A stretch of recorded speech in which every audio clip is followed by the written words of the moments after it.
BJP 50 cross করতে পারবে না।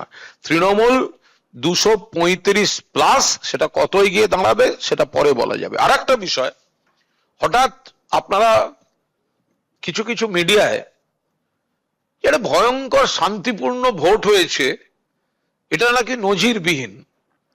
প্রথম কথা, গোটা গুন্ডামিটা করে গেছে কেন্দ্রীয় বাহিনী। এটাকে শান্তিপূর্ণ ভোট কিভাবে আপনারা বলবেন, আপনারা সেটা দেখবেন। কিন্তু সবচেয়ে বড় কথা, আরে 2021 কেন, এই ঘটনাটা তো 21এও ঘটেছে। ভোটের পর তো সে তো পিসফুল ভোট ছিল।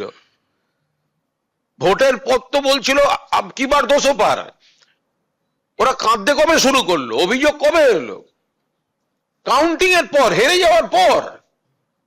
ফলে 21এও ভোটের দিন বিকেলে কিন্তু অবাধ ভোট, আমরা জিতেছি, এই কথাগুলো ভারতীয় জনতা পার্টি বলে এসেছে।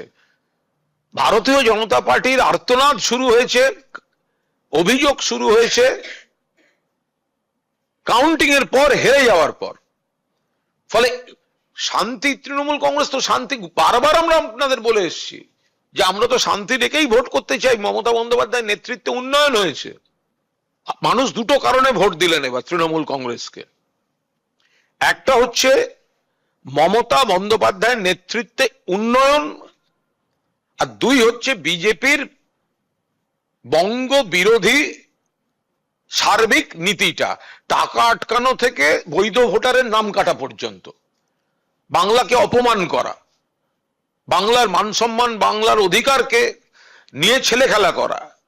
মানুষ ভোট দিয়েছেন সেই কারণেই, বিজেপির বিরুদ্ধে তৃণমূলকে, আবার তৃণমূলের পক্ষে তৃণমূলকে। ভবানীপুরে মমতা বন্দ্যোপাধ্যায় 40 থেকে 50 হাজার ভোটে জিতবেন।